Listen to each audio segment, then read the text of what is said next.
And we're back. Another episode of the Lakers Fast Break podcast. It's Gerald Glassford coming right back at you here from Lakers Fast Break.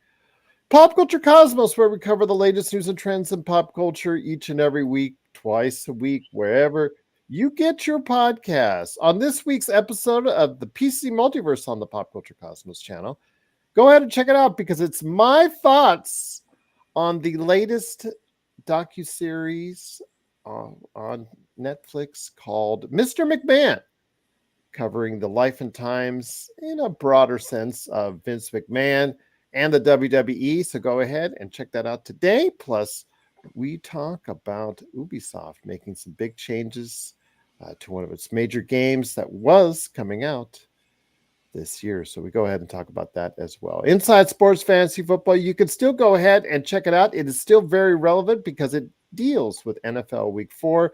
Not only some picks that we made for entertainment purposes only, but some advice we give you because it's our annual Do Not Panic time for those who are struggling with their fantasy football team. But also as well, of course, we got some great people that are coming on board here today. Want to go ahead and give a big shout out and mention to our members. You could become a member today for just $2.99 a month. That's right. Just $2.99 a month gets you some inside stuff that I only give to you guys first and foremost. Plus also as well, we give you guys a big shout out. Plus also we give you, of course, and here is Laker Tom as well. Want to go ahead and mention that we give you some big shout outs, emojis, badges, and more. So go ahead and check it out. $2.99 a month. That is a good deal indeed. But also as well, Lakerholics.com. You want to go ahead and check out Lakerholics. Always a good conversation to be had. Good information from the number one Lakers writer that's out there. At least he's the most prolific, according to one database I checked last year. It was like he was number one ahead of everybody else. It is Laker Tom. And then also Jamie Sweet and Michael Heinrich. All the things that they do at Lakerholics.com. Plus a big shout out to John Costa. Go ahead and check out his channels, which we're on right now, Clutch Talk and Lakers Corner. Please like and subscribe. And speaking of liking and subscribing, like and subscribe.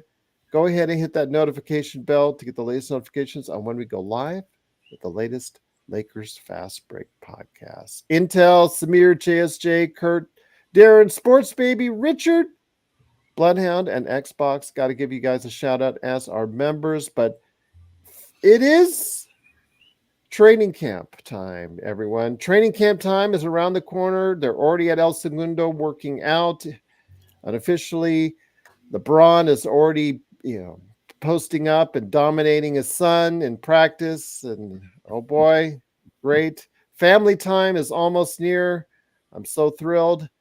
The Lakers are already gearing up for another season of basketball, and it starts here next week with Family Picture Day, aka Team Picture Day, Media Day, and then also after that, training camp. So here today to go ahead and discuss training camp are two great guys indeed. First up, first man here is a man that I envy because he's on the most beautiful place that I think there is in the world, in beautiful Hawaii. It is Michael Heinrich. And Michael, aloha, my friend.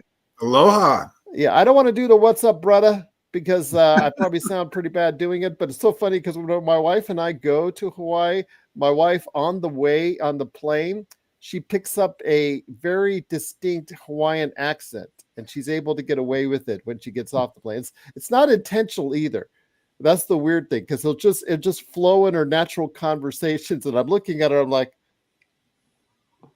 since when did you become Hawaiian? My goodness. All right, there you go. But Michael, great to have you here. I want to go ahead and hear your thoughts. We're heading into training camp. Finally, basketball is back for the Lakers.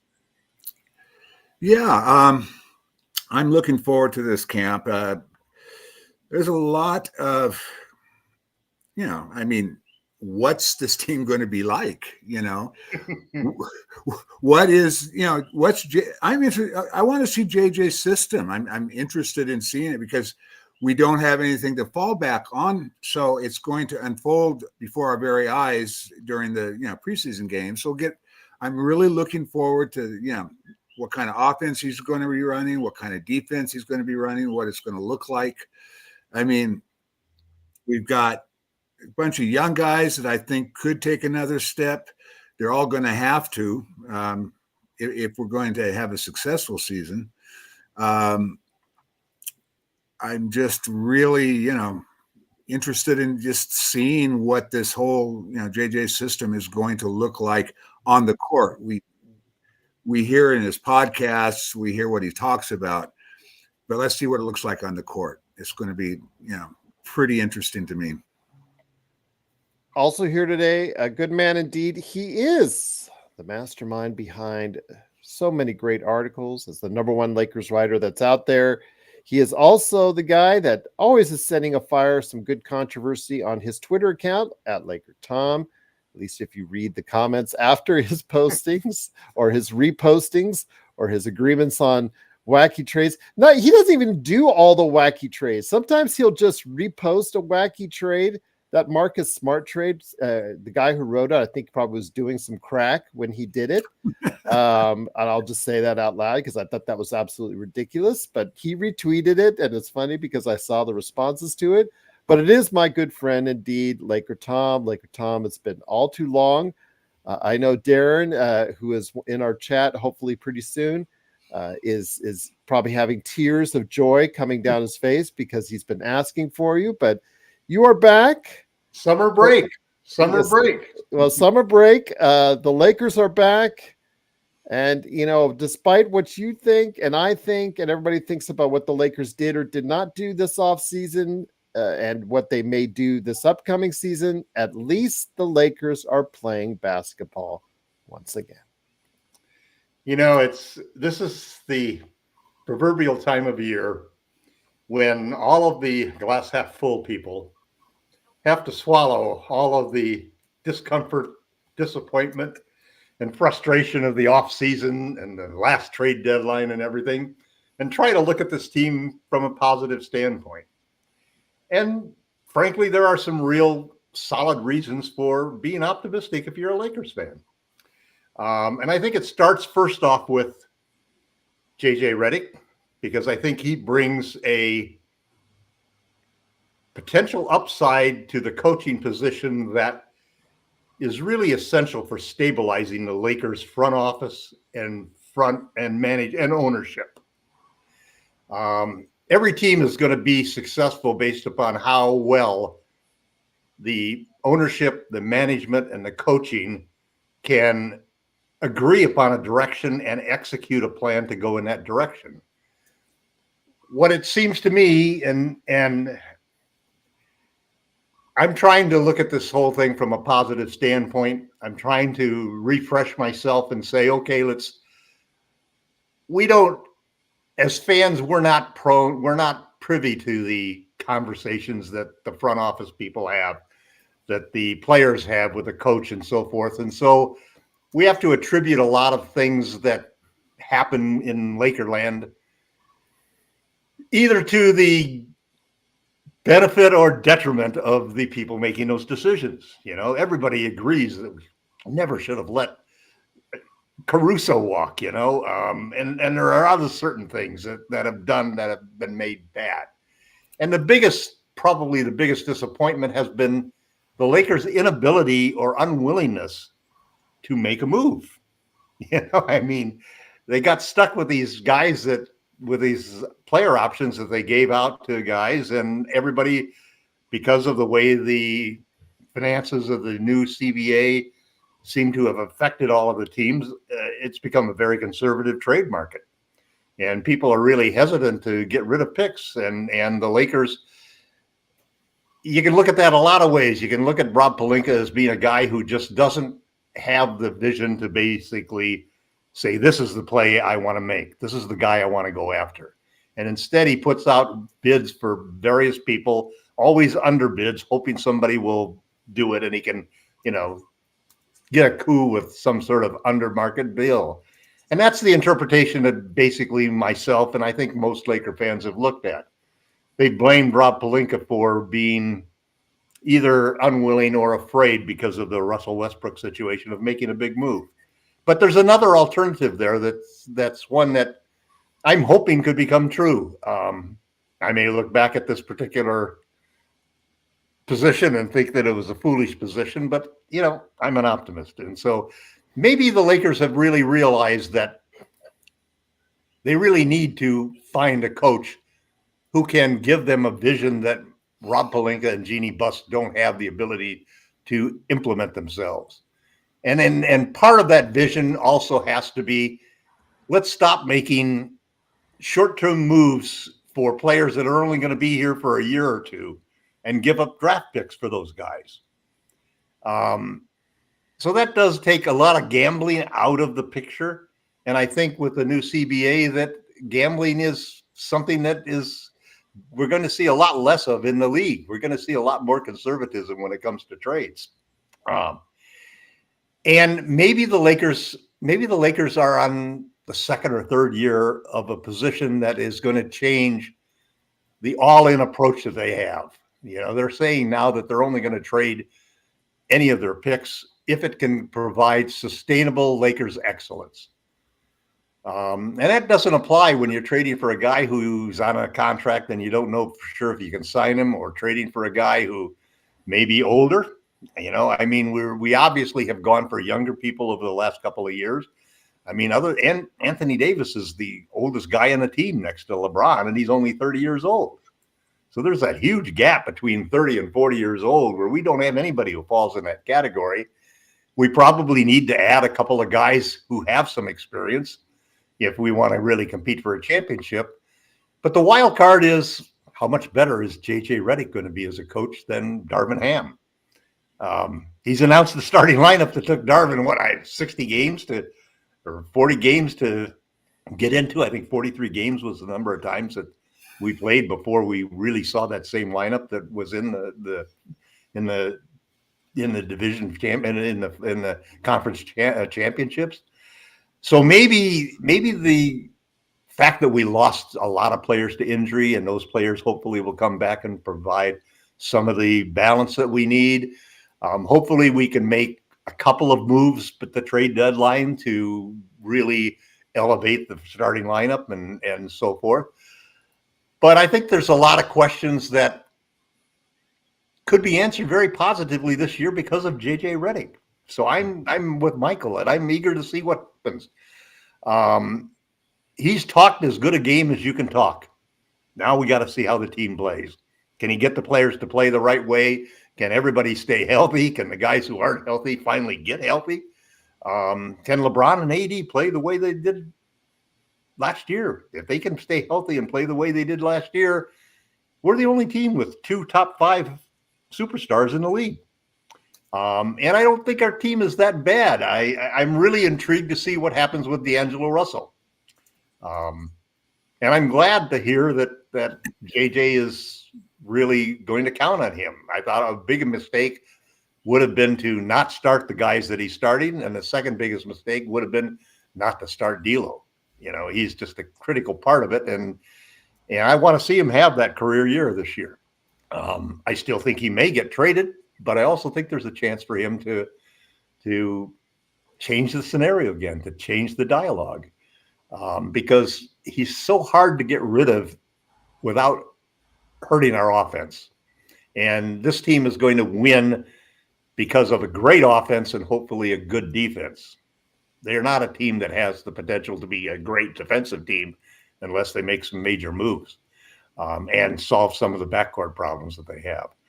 So looking at everything, I'm going into the season excited. We're not expected to be anything other than a play-in team. I think that's great. That's fine. Let's see what we do. I happen to think we're going to get off to a good start, and I happen to think that we're going to be 4, 5, or 6 spot in the West, unless we get a trade at the trade deadline that could really help us, and we could pick up a real center who could be a starter. Other than that, I think that we just have to continue to develop, continue to see the players who we have on the young team. I want to see Connect really come through. We definitely need to see Reeves take his game to another height.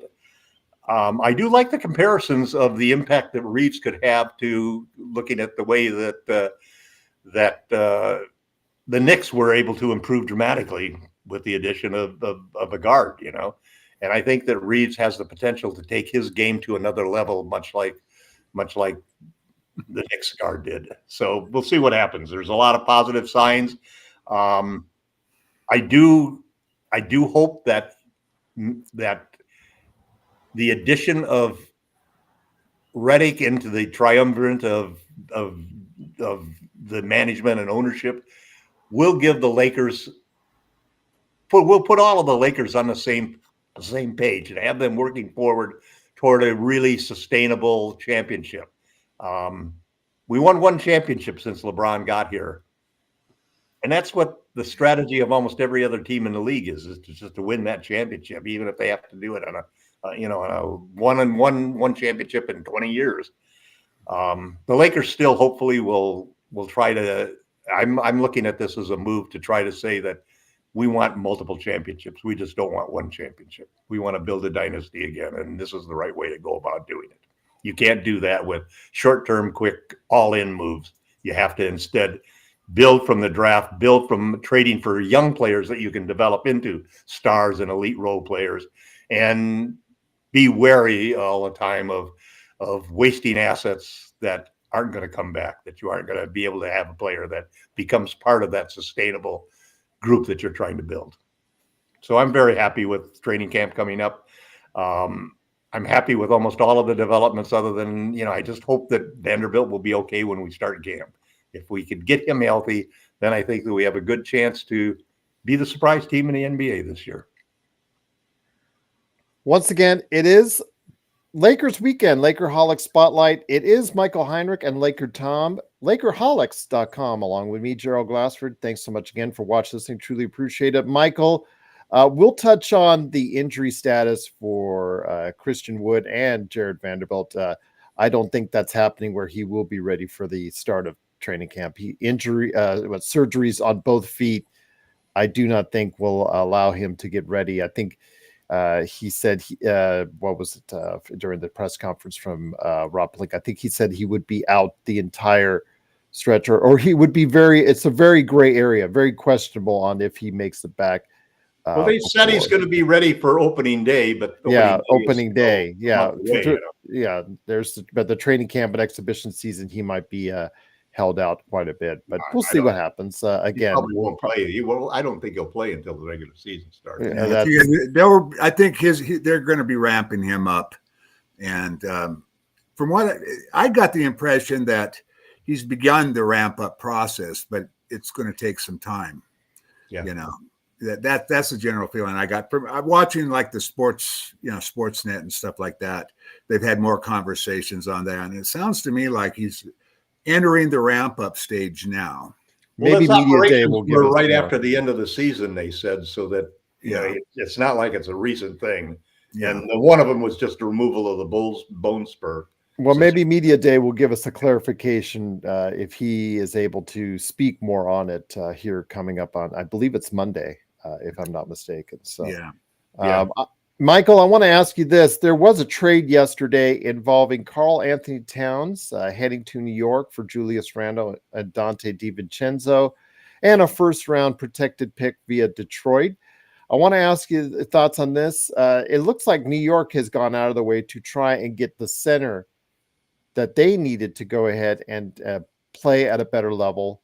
The Lakers, according to many, depending on who you ask, but most people think that the Lakers do need more size up front.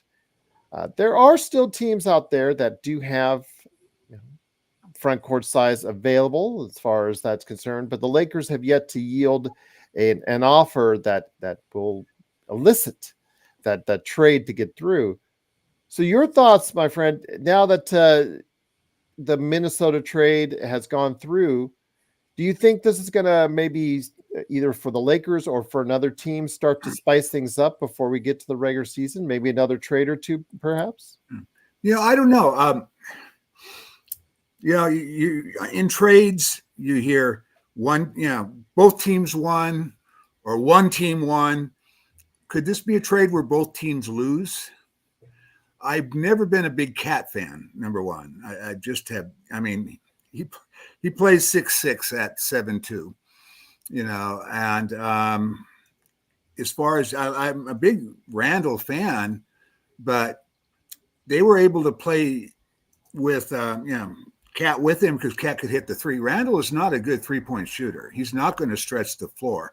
So now you're going to have Gobert, plugging up the inside because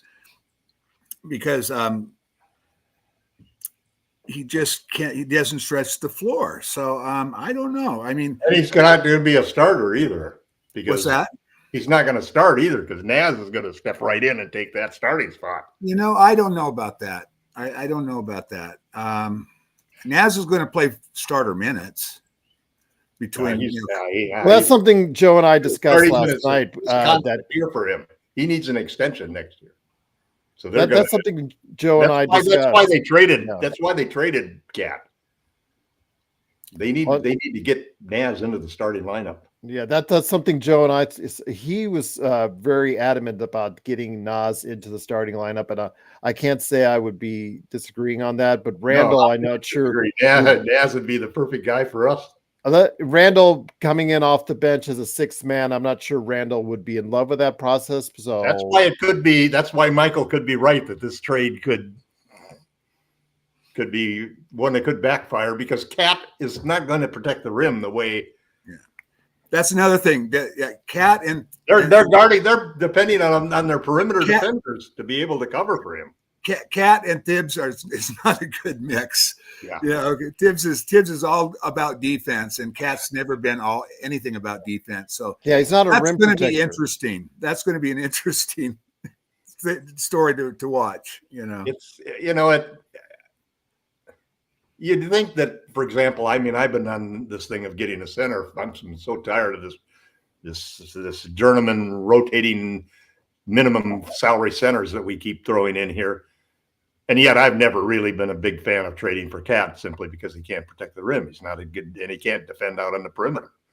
So, you end up with a guy who can stretch the court, but that's why they went and got Gobert because he couldn't. Exactly. So, it'll be an interesting trade to see what happens. I think what the Lakers are going to do, I think what everything in the Lakers is, I think they're waiting for 12-15. They're waiting for that trade for this big center who's, which one? The one that LeBron recommended. That was on LeBron's list. Oh yeah, that's the move they're going to make. Maybe. Brian, I'll just say this: while we all want another general manager in place, I don't think the buses are a good place to start. Again, I just don't think that the nepotism in the Lakers family is you should just try to steer away from that and actually go and get somebody that's experienced, that's able to deal with the position in a better fashion. You have in Tim Conley, a guy as far as that could be a free agent next year, who will be as soon as if he does, whatever you think of yesterday's trade or not from Minnesota, you think he will be a very marketable individual as far as that's concerned. You still have Golden State's former GM still out there. You still have viable GM candidates that are probably much better. And Pelinka's contract is up in 1 year. Yeah. So if that's the case, if it goes south, like we had an episode, guys. We had an episode earlier this week on if it all goes right, and then we did an episode on if it all goes wrong. And if it all goes wrong, I think public pressure will force Jeannie to make a move, and whether or not it costs Rob his job, we'll have to wait and see. But Laker Tom, let me get it back to you again. Coming into training camp, I feel like there's some positions there that as far as not with the first five, obviously that's already been solidified. But after that, the rotation, there's a lot of question marks. We went in last year thinking we had one of the deepest rosters in the NBA, and we were proven dead wrong on that. Now we come with a very questionable series of players after player number 5. A lot of questions. Where do we turn to as far as rotation? We spent a lot of money on Max Christie. Basically, we bid against ourselves to give Max Christie a better deal than he deserved, in my opinion. or would have gotten. or would have gotten had he been a free agent, let go as a free agent. So if that's the case, where do we turn to? Because after player number 5, it is a deep, dark chasm as far as dearth of talent. So I want to hear your thoughts on where we go to. And then, Michael, I want to hear the same. Well, I do like the starting lineup, and I do think that JJ made the right call to announce ahead of time that, hey, this is the starting lineup. We're not going to screw around with experimenting with some new ideas and so forth. But I do think that obviously he's going to prioritize and change some of the roles of the players in that starting lineup. And I'm as eager as Michael is to see, exactly what we run on offense and how we handle our defense. But I don't,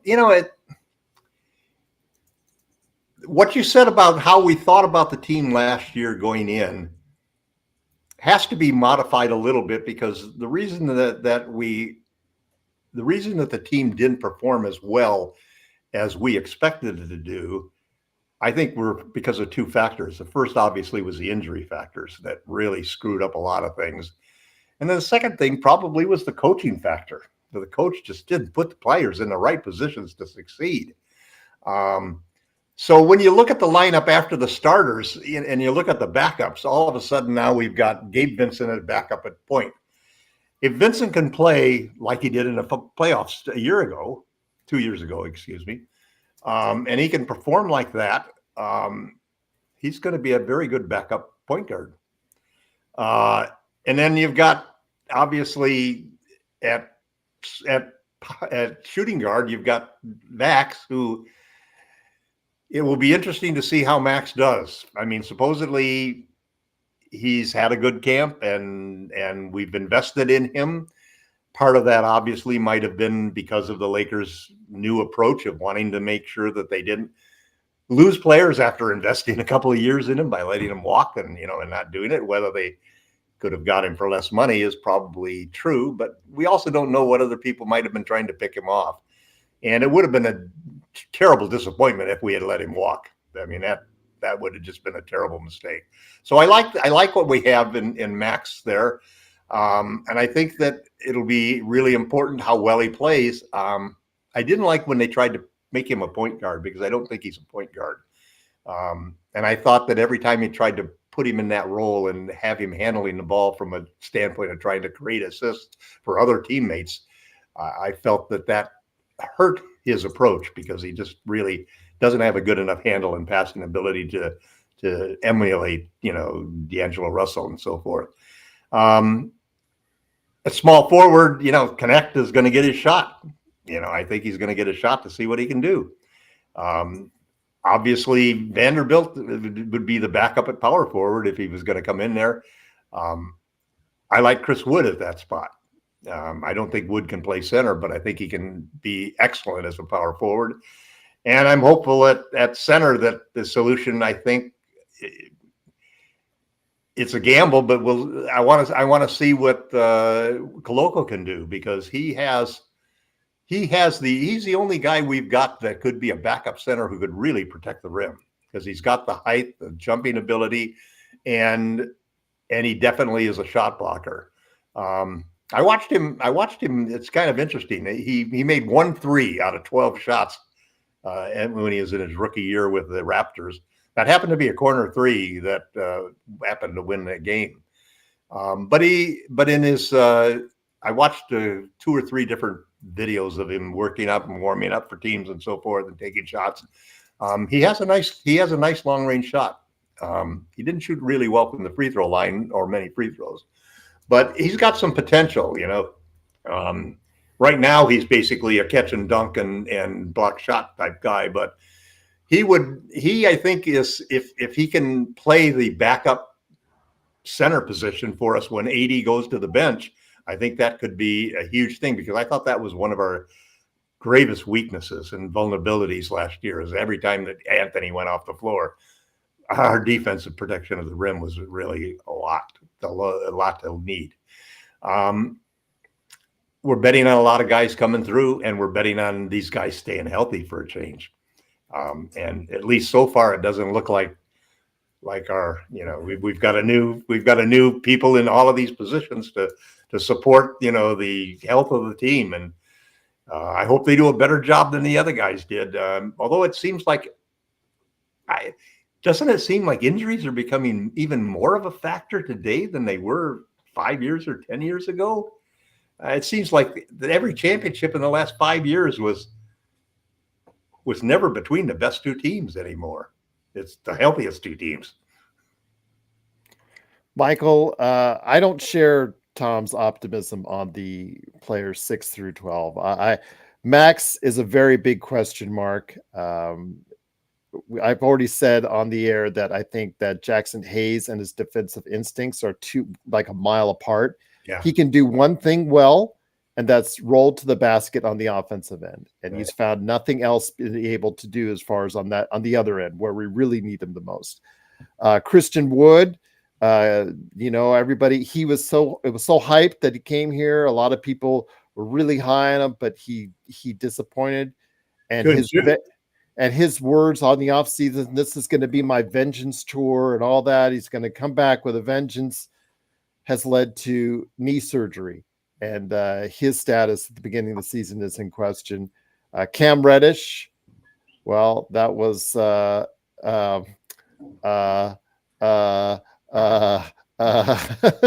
just now leave you're it getting at that. Guys that aren't even going to be in the rotation. Yeah, it was like, Cam Reddish will find his way into the rotation. I bet somehow there'll be some injuries, or somehow you'll see Cam Reddish on the floor, whether we like it or not, and not. But Dalton Connect is an older rookie, so he is more experienced coming in. So I like the kid in summer, so he may have a chance to really shine coming off the bench initially. Your thoughts, Michael? I see this as probably one of the weakest benches in the NBA. And I just, it's so sad because last year we were so optimistic on players 6 through 12. This year, not so much. Who are the players that we are optimistic on 6 through 12? The last year? Yeah. Last year, well, Jackson Hayes was a lottery pick coming in here. We thought, okay, well, he didn't work out in New Orleans. Maybe he'll work out here. Cam Reddish, a lot of people out there had been asking this show for months. Oh, we got to get Cam Reddish to the Lakers. Cam Reddish to the Lakers. Well, you got Cam Reddish to the Lakers. There's the hope of the draft picks that they could pop, because we haven't even mentioned. Isn't it sad we haven't even mentioned the picks from last year because of how bad that they done, whether through injury or poor performance? That's kind of bad that both draft picks, Lewis and JHS, we haven't even mentioned him, and they barely get any notice at all. Well, even though JHS makes 16 straight three-corner threes. That's terrific. Yeah, Luke Chapino's been getting big props from the coaching staff. Yeah, he did last year too. Yeah, he did. Remember, he was the star of training camp, according to Anthony Davis last year, and you saw how that one worked out, Michael. So you'll forgive me if I have a more realistic approach in regards to players 6 through 12. I am very concerned about the Lakers' depth going forward. Your thoughts, Michael, on the competition for playing time after players 1 through 5? Well, I think that I'm good 1 through 7. Reeves and who else is what? Who are the 7? Who are the besides the starters of the 7? What other 2 are you like? That's what I was going to say. Oh, okay. Vincent is a solid basketball player. Okay, we kind of forget about it because he missed almost the entire year, and when he did finally come back, was down the stretch for 6 games into the playoffs. My goodness, that was like his training camp. Right. He was still trying to play himself into shape. He could start for some teams. Yeah, he's decent. He's a good, solid, and especially on the defensive end where we need some help. Yeah, he'd be the best. He'd be the best backup point guard that we've had for a while. Yeah, if he's healthy and he regains form, you're right. I think that Vando. I'm a big Vando fan. He's our guy that we can put 1 through 3. He's not people call him a power forward, but he's more of a perimeter. Defensively, he's a better on the perimeter. He's really good at guarding 2s and wing players. I've seen him shut down some of the best point guards in the league. So what was really bittersweet last year was just when he was starting to look like he had developed somewhat of an offensive game, he went down to injury again. And his defense at that point in time was just elite. Outstanding defense at that Well, they point. finally figured out a way to do, because it was 4-on-5 on the offensive end when he first got out there onto the court. But that's 3-on-5 about when you 2-3 put weeks. Reddish out there too. Yes. Well, yeah, Reddish. Yeah, him driving to the basket is an adventure, and I'll just leave it at that. But yeah, I don't even talk about his outside shot. But they found a way, instead of putting Vando on the outside, they put him in the dunker spot.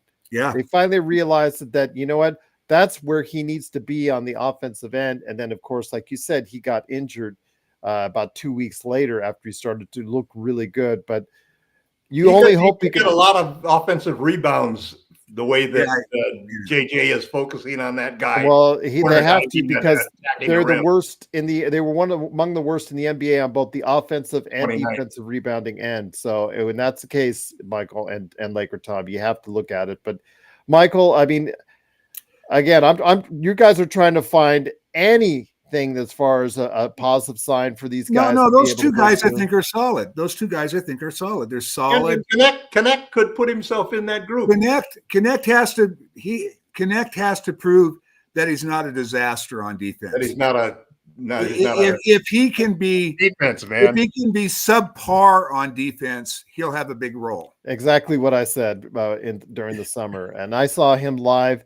He was a matador on defense, but even if he can get to just a barely below acceptable out there, if he can keep himself out on the court, if he can be that elite shooter and I know Joe was like so mad when JJ dropped that on him. I don't want to say he's an elite shooter yet, because let's get him to that point first and then start calling him an elite shooter. But if he can ever get to that status, if he can get you 40%, you'll have to deal with what's on the defensive end. That's more acceptable. But Michael, that would be a big help to the Lakers if that happens. Yeah. As far as Max is concerned, I'm glad they brought him back. I saw good things from him. My biggest thing was basically they overpaid him. And, he's not a sixth man off the bench. He could be a good 9th or 10th guy off the bench. If he's going to be a 6th or 7th, I think that's kind of a little bit, above his pay grade. If you were 6th or 7th man, not so much. 8th or 9th, 10th. I think from what I saw of him, because he did show me a lot of when he was given the opportunities. One of the things I had with Darvin that really pissed me off was you don't play rookies when you're a team that's trying to win. I mean, young guys, I can see them not getting on the court behind veterans when those veterans are doing well. We had some veterans not doing well, so give him a shot. I mean, Cam Reddish, he got off to a fairly decent start the first month or so of the season, but after that, he wasn't performing. So why are you playing Max behind him? Give the kid a chance, see what he could do. You're trying to develop talent, give him a shot. So, I like Christian Wood when he's back. From not a center. He's not 210 pounds. He is not an NBA center. And he's the thing about it is over his, after he went to Houston, brought him in as a center. Remember when Morey was going to go super tiny ball and he was going to be their center? That was the first time he had played center. And he's been a power forward most of his career. And that last year, he actually defended a little bit better than advertised, which was a big plus. Unfortunately, he forgot how to shoot. If he can just shoot that little thing. Remember how to shoot. One thing, yeah. If he can find his shot again, I thought he played. He's a decent rebounder, and I thought he played defensively when he was on the court with AD. They actually had a pretty good defensive rating. So he can play with AD. He's the big that can play with AD if he can learn to shoot again. If his shot isn't there, then forget it. if you can find a shot again, then yeah, we got something with him. Well, he's That got was no press. really last year was really the first year that Chris really had a terrible shooting year, though. He's pretty been good. solid through his whole Well, career. now he has no choice, because if he doesn't do well this season, He'll be out. he'll be out of the league. Exactly. But Laker Tom, I want to bring to something that Rob Pelinka said in the press conference earlier this week with JJ Redick. It's something I heard echoed by, I forget who the other GM that said it, but it's the proverbial 30 games. We're going to let things play out and get a better evaluation of the team in 30 games. The Western Conference is pretty stacked. Despite what anybody thinks as far as the Minnesota Timberwolves and where they stand, I still think they're a pretty darn good team and can compete for the Western Conference second place. I think Oklahoma City is just absolutely just filled with all layers of depth, and I don't know. It's going to be really hard. Teams are so damn deep. Yeah, man. the regular season, I think OKC, has got it, just barring any health issues. But be that as it may, 30 games, according to Rob Pelinka, for his evaluation as far as for the team is. Your thoughts? Is that too little? Is that too much? Or is that just right? Because, again, I heard this. I'd like to know when the 30th game is.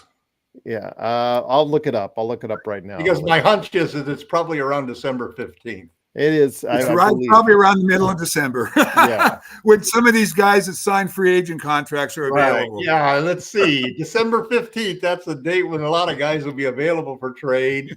Let's wait until then to see what we're going to do. Yeah, but again, your thoughts? Starting line up 30 games, no problem. Give those 5 guys 30 games. I hope to hell they can stay healthy for 30 games, for God's sakes. Mm-hmm. I'd be fine with that. So, okay, so 30 games is an acceptable turnaround for you as well, Michael. I mean, because by 30 games, the season in some cases can get away from you if it really goes south. Well, here's the way I look at it. First of all, there's only a handful of guys right now that may or may not even be on the trade block. There's only a couple guys that you kind of know for sure are, but for the most part, there's not very many, which has driven up the asking price to ridiculous amounts. And maybe made those guys outside of what the Lakers are willing to pay. So after 30 games, I'm thinking, okay, teams are starting to get a sense of where they are. There might begin to be a few more names that hit the market. Right now, there's nobody that we could trade for that's really available, that when you measure cost versus return. By the way, that's the end of the year, just to let you know when 30 games hits. Yeah. Well, cost versus return. Right now, with the names you hear, there's nobody that moves the needle when you consider what you have to get them. So you might as well take your 30 games and see how these guys do, and then wait to see if there's other guys that become available and or other guys that their prices begin to drop some. I remember with Grant up in Portland, when he signed that big deal and then Lillard bailed on him like 2 weeks later, the chat was, they're going to have to pay people to get rid of his contract. I mean, that's just too much. Nobody's going to want to trade for him. Well, that's what Joe was saying last night. Now they want 2 draft picks. I agree. Now they want 2 first-round draft picks. No, they're not going to get it. And why would you want that bad contract? And plus, I mean, you've got, say you're going to take Rui and Vincent, or Rui and Vando, or D'Lo and Vando, or whatever your combination. Those 2 guys are better than what he's going to bring you. So you ruin your depth and your salary cap all at the same time. Yeah. So here's the other factor with the January. Let's say it's January 1st or late December. One of the problems that we're having is that we like those guys that we added to the team. They're on fairly reasonable contracts, and they're pretty good players in general. And when you're talking about, listen, when we go on to improve this team, we're not going to improve it by trading the guys that are 6 through 10. We're going to have to trade some of the guys that are 1 through 5. And that means that it's the value of Rui, it's the value of D'Lo, it's the value of the other guys that we possibly have as assets to trade. Now, they have been the new CBA, and everybody's fear about that has made it difficult for us to include draft picks to incentivize people to trade for these guys.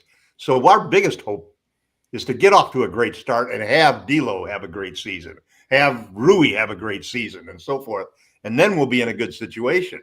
You know, here's an interesting thing that, I was watching the Sportsnet, and they were talking about the starting lineup last year down the stretch. And they were 5 guys were 21-8. And we had the toughest schedule of anybody in the NBA. Everybody was playing for playoff positioning. So nobody was resting people. But the stat that I didn't know that really blew me away was over that 21-8 stretch, our defensive rating was 110. You look at the T-Wolves, they led the league last year in defensive rating at 109. Our defense with those 5 guys that everybody's saying, oh, we need help defensively. Over that 21-8 stretch was 100. That would have been second in the NBA in defensive rating. If it was who was the coach then? Who was the coach then too? What's that? Who was the coach then? Oh, Ham was Darvin Ham. Yeah. And so, and then even in the playoffs, defense wasn't really the biggest issue. No, we couldn't hit the shot. We couldn't hit threes. We couldn't hit the big shots. I mean, defensively, we gave up 114 once, but that's not like 130. Yeah. So that gives me a lot of hope. And then we're talking about our thin bench, but we're not going to do hockey shifts. Right. We're going to have guys on there, solid guys out there at all times. So and the trade injuries could be the biggest. Because I agree with you, we are thin, so injuries could really screw us over. Well, if you get an injury to LeBron or AD, your season is toast anyways. Yeah, but you can say that about any team's superstar. Right. I mean, what would happen? What happens if any name the superstar? You lose Ant-Man. What's that? You lose Ant-Man or one of those star players in their team, and they're not going to be the same team either. No, nobody's going to be the same team. And Warriors, you lose Curry, bye-bye. The only team right now, and I hate to say it, is that can sustain one star going down is Boston. Right. God, they've done such a terrific job of building that team, man. So much so that the owners are going to. So much so that the owners are trying to sell it because the payroll is going to be outrageous. One of the things I want to mention in the chat on Twitch, Parade on Figueroa, great to have you back, my friend. Truly appreciate it. He said, would you guys be interested in Markelle Fultz as a backup? He's still a free agent out there, which kind of surprised me. Yes, the former #1 draft pick, fall from grace. I will say, as someone who I think, because pushing the pace coming off the bench, I think is something that the Lakers have not really focused on. And Gabe Vincent, I don't think is going to be that guy to push the pace as your backup point guard. That's just not what he does. I think that would be something that the Lakers might want to look into. But the problem is you have JHS, you have already a backup to the backup. So outside of just getting him a look at camp, and if he could really shine in camp, outside of that, I'd just say you can give him a look. But I don't know where you could find a place for him unless you decide to move JHS. Well, we have to have a consolidation trade because we've got any trade we make is going to be a 2 or 3 for 1 trade. That has to happen. We need to open up roster spots because we don't have any more. We have an advantage that we can bring some guys in that other teams can't bring in. And here was the big, while I blame Rob for the situation we found ourselves in going into the summer, I don't really blame him for some of the things he wasn't able to do, because when you look at what was going on, the environment changed. Look at, for instance, Denver took him 3 second-rounders to dump Jackson. 3 second-rounders. We only have 4 in our cupboard.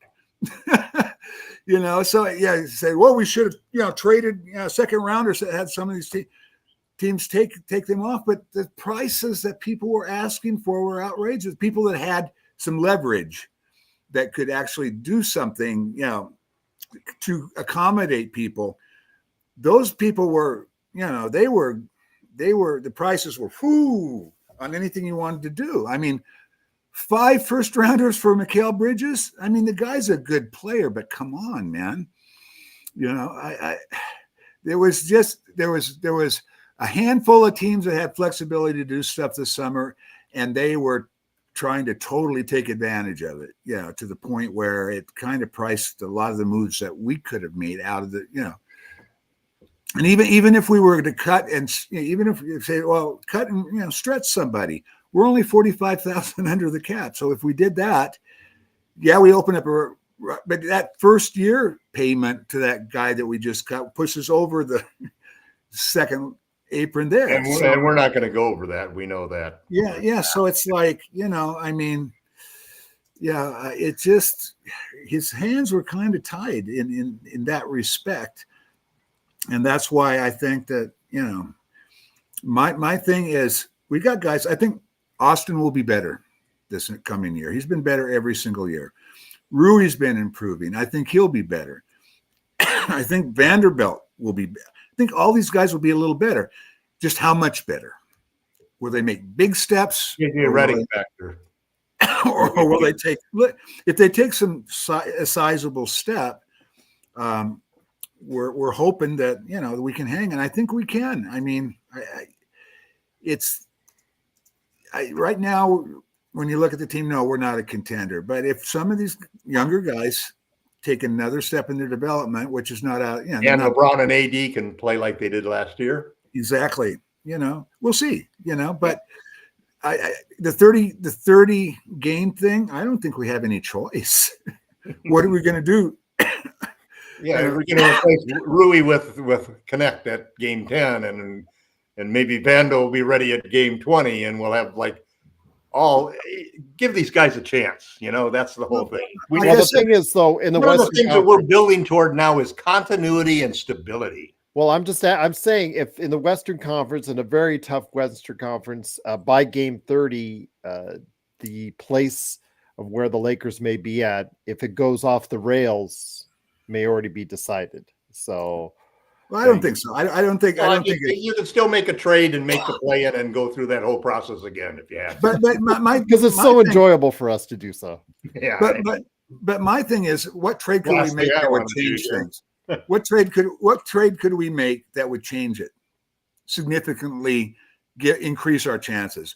We might be able to upgrade a position a little bit, but when you consider that most of those guys that we can upgrade cost money, and you have to combine some contracts. I mean, especially this time of year, we could combine all of these minimum deals, but who has 4 or 5, 6 spots on their roster to take a bunch of guys in? And you can only add one filler in it. So it's like, as far as I'm concerned, I mean, it's not a matter of choice. The 30 days games, I think it's just reality of the way it is. It's going to, I just don't see it at this point in the season with the asking prices. With only a couple of real people on the trade block and the asking prices for those real people as high as they are, I don't see a trade that benefits us much at all. So, I mean, 30 games. December 15th, we sign a big center and maybe a defensive guard. We'll see. Our problem and what we really found out about last year's team and why these 6 through 10 players, or why the whole team had a problem is we had too many one-way players. And you try to cobble together a starting lineup or any effective rotation with one-way players is really difficult, because to really cover the offense and defense, you need 10 guys on the court if you only have one-way players. So we've got to do some things. Like, one of the priorities seems to be they want Reeves to be able to guard. And so his defense is going to be a big push this year. And he picked it up. He, to his credit, he down the stretch he was doing pretty better. He was better. Yeah, I mean, so that maybe could solve that problem. D'Lo, if he can really have a career year, you can live with one guy like that. But here's where it comes down to: what kind of moves do you want to make that you could make? And if you look at the Celtics, the two things the Lakers need to do is they need an elite defensive guard and they need an elite center to go along with AD. If they would do those two things, if they would get Marcus Smart, for example, and Market, no. He's way too expensive, and he's over the hill. You need somebody who can shut down the other team's guards, because you could put a guy like that along with D'Lo. Can't do that anymore. We have guys like in that. We already have Vando. Vando can do that. I've seen, Vando guards 1 through 3 as good as anybody I've seen. Listen, I've had several. I've recommended if Vando could be back and healthy, I would have no problem starting Vando at the shooting guard position, because basically what he plays is shooting guard. And and let's what you can defend in this league is what position you can really play. And we also, Vincent is a quality defensive player, but we forget about it because he didn't play for much of last year. Right. In the playoffs, his offense was rusty as hell, but his defense was pretty good. So I got hope that we've already got those guys that we can stick in there when we need to. Yeah, the big problem we got is that we've got 2 elite offensive players that, if they could play defense, if D'Lo and Reeves could play defense at a high level, they wouldn't be a problem. They would be a terrific backcourt. Right now, they're a great offensive court, but a poor defensive court, and they can probably still win 21-8. Well, like I said, Austin played really well down the stretch defensively. The whole team did. I mean, 110 defensive rating is very, very, very good. So, and also, too, you gotta even though JJ is an offensive-oriented coach, I just have a lot more faith in his ability to even put together a defense than I did with Darvin Ham. Well, you know what? You start with the right players to begin with. The genius move he made, though, was bringing McMillan on to his staff. He is a defensive guy on the staff. Yeah, he is a defensive guy, right. And so I'm thinking that's probably what he was thinking when he hired him.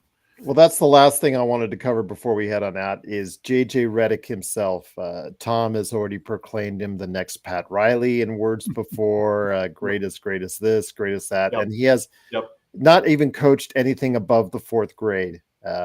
I want to see it in action. I want to see him out at there coaching. He can talk a big game, and he can go and make the comments that he does as far as, the ones in regards to past players. It's the Jamie Sweet. It's the Jamie Sweet path. I don't believe anything until it happens. He hasn't coached, Tom. He hasn't coached. You cannot tell me how he's going to be as a coach, because he hasn't coached. All he's done is I can make a projection of what I expect him to coach based upon what he's done as a player, what he's done as a broadcaster, what he's done as a podcaster. But I can also tell you that I have not seen him coach out there NBA. And so you're going to put him on the same level as, let's say, any other brand new coach that you haven't seen coach? If they have NBA, hire the guy. Why would you even hire the guy? Does he have any assistant NBA coaching? No. Well, first off, does he have any major college NBA coach? Because the assistant NBA coach's job in the NBA is not anything like. Well, I'm not trying to argue with you. I'm just trying to share you my opinion. I'm entitled to my opinion just as much as you are yourself. But he hasn't coached in major college. He hasn't coached. Your opinion is nothing more than bias because he hasn't coached. The way I look at JJ, you and I haven't coached an NBA game. Would we be given this? Would we be afforded the same luxury? We've been analyzing. You're going on the point. Are you trying to make the argument, which a lot of the idiots on the air do, that he doesn't deserve this opportunity? I didn't say he doesn't deserve it. I did say You're impugning that he doesn't deserve No, I it. didn't say I'm impugning nothing. I am just saying I have yet to evaluate him because I don't know if he'll be a good coach or a Because I'm bad not coach. going to make any judgment on him until I actually see what he does. Yeah, It that doesn't should be matter how fair. smart he seems. It doesn't matter if he's answering the questions right. It doesn't matter if he's choosing the right starting lineup. It doesn't matter if he's recommended by some of the best people in the world. It doesn't matter if the Lakers believe in him 100%. He's going to have to prove it to me. That's absolutely damn right, Michael. Go ahead. One thing with JJ that gives me some hope. Like I'm kind of with you. Hey, wait a minute, Michael. You haven't seen him play. You haven't seen him coach. Well, I'm saying that gives. I was actually going to support you, Tom. If you just, I know. I was just. I know, Michael. I was just giving Jamie a little shot on the side. You know, it's this way. The one thing that great coaches have, and you can look at Phil Jackson, his ability to communicate with his players, his communication skills, and I think JJ has that in spades. I think he will be a good communicator. So that's where I think where I'm looking at it and why he could be successful. That's the reason why I think he could be successful. Because I mean, let's face it. You looked at, Phil didn't run his practices. He had all those longtime assistants that was with him that was basically running the show as far as his practices and stuff was that concerned. His gift was his communication with his players and getting them to buy into him. I think JJ might have that ability to do that. Now I'm with you, Gerald. I want to see it.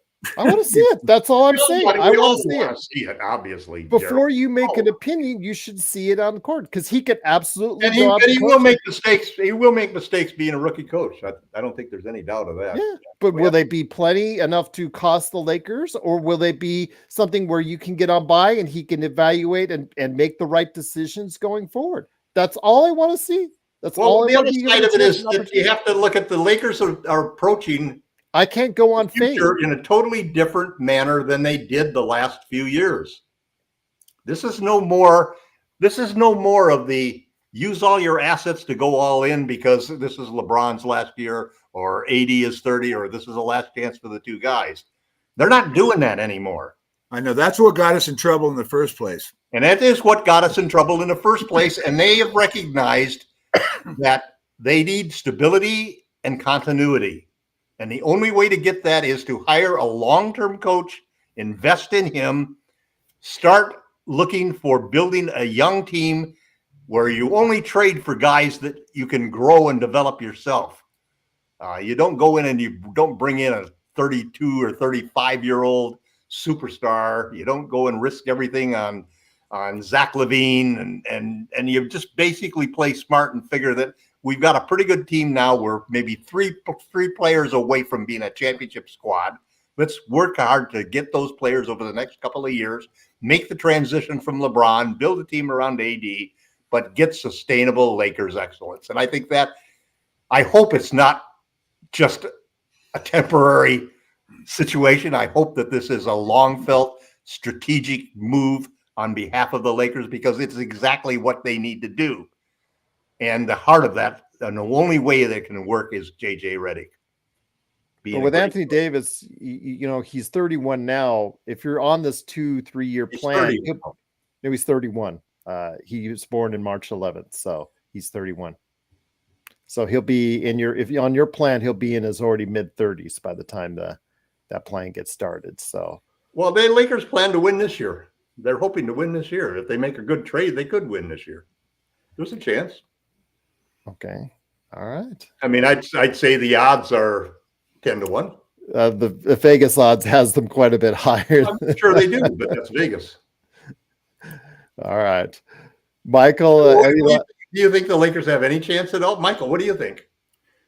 Like I said, we've got younger guys that still have room to make a step or two. It depends on how big of a step they take. I think, like I said, I like Austin Reeves. Austin Reeves is a killer, man. He's got He's got the it thing. He could be him. Yeah, he could be. I mean, he is. I really like him as a player, and I think he'll be better this year. I think it's smart to have Rui as a starter as opposed to coming off the bench. He does much better as a starter than he does as off the bench.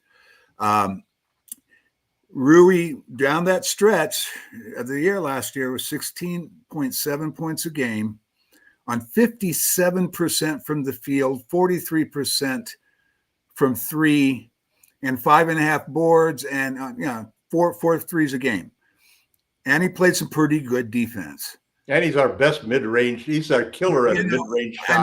I mean, he was really good down the stretch, and I don't see a reason why he couldn't. And that, 16.7 as your fifth option, that's not bad.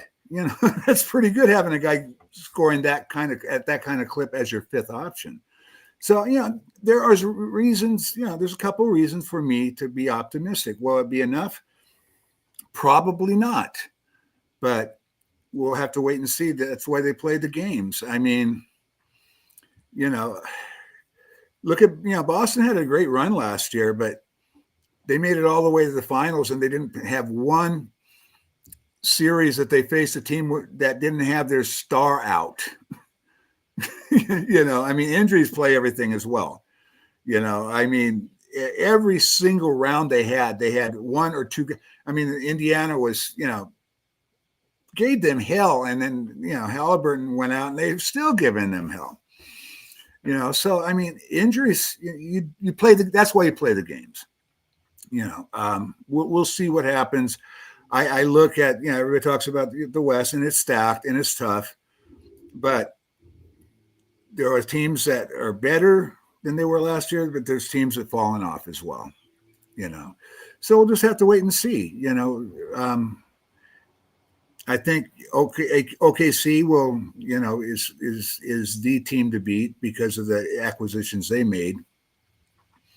I'm not sold on Minnesota as a team that we can't beat. Denver, I'm not sold on Denver as a team that we can't beat. I mean, they beat us in, they beat us in the playoffs last year, but we were down 3 rotation players and they were completely healthy. And then we lost that last game against them when, AD, dislocated his shoulder or whatever that injury was, played with one arm, and we lose by 2 points. I mean, and now that they don't have KCP, I think we're better than Denver now. We're better than the Clippers now. So there's teams that we're better than that were ahead of us, and then there's teams that may come up behind us. So I don't see us out of the question being, making the top. I think we can make the top 6. I really do. And then when the playoffs start, a lot of it has to do with who's available. Good points. We'll see. Good points. But once again, it is the Lakers Fast Break. It is Lakerholics.com. These two guys up there fight off Jamie Sweet all week long at Lakerholics.com.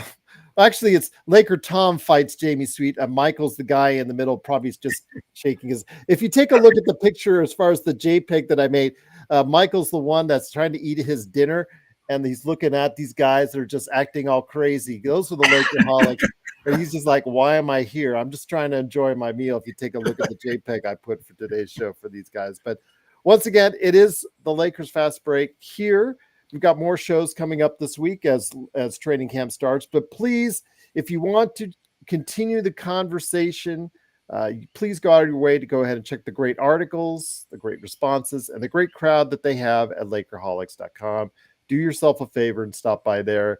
And then, of course, also as well, like and subscribe for here. It is, of course, the Lakers Fast Break. Become a member today for $2.99 a month. We'll be back for more great stuff. Joe and I have, hopefully maybe tomorrow, looking forward to it on the eve of Family Picture Day. Can't wait for that to happen. LeBron and son taking those nice photos, and it's going to look so great and fantastic. And yeah, Joe will be so pleased when he sees that happening. And all I'll say is that it is what it is. You get it out of the way. Father and son basketball, though, is really a unique a unique thing. I mean, Well, just get it out of when I played with my daughters, soccer, I understand that aspect of it, but nor was I asking them to be on an MLS team with me. But I love LeBron. I love LeBron taking Bronny inside and bullying him. I think that was great. I'm just going to say that they just need to get out of the way. Second quarter, first game, get them on the court, make NBA history, then send him for the entire year to South Bay. If he's ever going to become a player, he needs to be there and develop every single day. He does not need to be on the bench for the Lakers. He needs to just be at South Bay every single day, because right now he's not an NBA player. Anybody who thinks he is just kidding themselves right now. Simply point blank. I'm not so sure about that. I am very sure about that. I saw him live in Summer League. I saw him every game in Summer League. Evaluate right now. You think he'll succeed as an NBA player? No. You think he'll get the odds? Well, again, as I always say, since he was drafted, the number 55 pick. Okay, let's put his name aside. Let's call him Tom Wong. Let's call him Tom Wong. Okay. Well, actually, Isaiah Wong was last year, if I remember correctly, from Miami Heat. But the number 55 pick, guys, in the last 10 years, only one has gotten a second contract. That's a 90% failure rate. But the 55 pick, who's the son of the greatest player in the history of the league, who's also a 6'1" guard who can't shoot, that can't be a point guard. I don't think that's been proven yet. I don't think that's been proven yet. Well, so far. A 6'1" point guard, 6'1" player that a 6'1" shooting guard is not ideal because he's not a point guard. Well, but he's 6'2". He gets point guard. By the time he puts his shoes on, he's 6'2". There are other guys that are 6'2". He gets the point guard label because he's 6'1". Period. He's not. And during the summer league, he didn't initiate the offense. He's not a point guard. He's a shooting guard. Yeah, he was playing off guard. Yeah. So now there are examples of guys that have been that short as shooting guard that was made their was pretty good defense. Avery. I just think it's premature to count out a guy who's got that athletic genes. Oh, I'm not counting him out. But Gerald's point is correct. I mean, it's it may be a long shot, but I think it's 50. It has to be at least 50-50. A guy, he's got too much genetic talent there and character. I think that he's the kind of guy who can we did talk, it was actually in the chat to give you some credence. We talked in the chat earlier while you guys were talking about Scottie Pippen Jr. When he played here, he did not look like an NBA player. He was wild. He was out of control. He could not shoot. So there was a lot of issues. And he's smaller. He's just like Bronny. He is 6 feet, 6'1". Well, lo and behold, he got into the right system in Memphis. They were able to work on his deficiencies. Were able to improve him. And now he looks like he is an NBA player. And he got plenty of run because every single guy on the team got hurt. Exactly. So it's by circumstance, but he has improved as an NBA player. He looked really good in Summer League. And could maybe JHS will actually turn into something. Who knows? Maybe. So he'll be available once training camp starts. So we'll see. Again, training camp is starting this upcoming week, so we're looking forward to it. When's the first game? 4th. The first exhibition. Yes. Yeah, they're next doing Friday, I think. Yeah, I think they're doing 2 games in Palm Springs because it's only 110 there right now. So yeah, that's a good place to go. Yeah, I've been there when it's 121, so it's not fun. What's the temperature like now in Vegas? It was 105 yesterday. Wow. So I had to go to California City and it was 115, and I'm driving uphill in the mountains at 115. It was like, yeah, it's this nice, cool fall weather that we're having. Yeah, yeah. Unlike you, Michael, you just got to be just grinning and bearing it in that terrible Hawaii weather. I know. I mean, it's 80, 81. Sucks to be you, doesn't it? Yeah, but it does get all the way down to 65 or 70. That's so terrible. Oh, Yes. And on that note, thank you, Em. Truly appreciate it. John Constant, he is doing shorts every now and then, Em, but I am communicating with him. He did reach out, and I thought he was going to do something last week as far as full show, but he's got all these channels access to. So he, hopefully we will see John Costa doing something soon, but I know he's been very busy. So hopefully we can get him back on the show, or hopefully he can do his show, Lakers Corner and Clutch Talk, on here as well. But please like and subscribe. We do always need your help. Become a member today, $2.99 a month. But also make sure you hit up these guys when they can argue and go ahead and tell you why this and that, and tell Jamie he's an idiot 500 times a week at Lakerholics.com. So yes, as Laker Tom does. So I will say that it has been a great experience I've always had with Lakerholics.com. So please be a part of it today at Lakerholics.com. So guys, hoping that you'll be back here this week. We'll already have some training camp feedback already. And actually, like Michael said, a exhibition game under the belt. So hopefully you guys can get a little bit of wind of that and see what happens. Will JHS be the MVP of training camp once again? We'll find out and wait and see. But I'm going to go for Bronny. Oh my God. All right. Maybe he won't go for 0 for 8 from 3-pointer like the day I was there watching him. So I will say that it is, of course, the Lakers Fast Break. Truly appreciate you joining us. We'll be back hopefully tomorrow night to preview training camp even more, and family picture day coming up very soon with Bronny and Braun right here on Darren Bronny MVP. You guys are on. The guys that are just do not see the forest from the trees when it comes to Bronny James. It's just amazing your positivity on Bronny, despite all the stuff that the problem with that is they can't see the tree for the forest because of the forest. Okay, that tree is still growing, I guess. Still like a little shrub right now. How far the seed fell from the tree, from the father tree. Well, it didn't fall. That needs to get a little bit taller, much taller, and better shooting.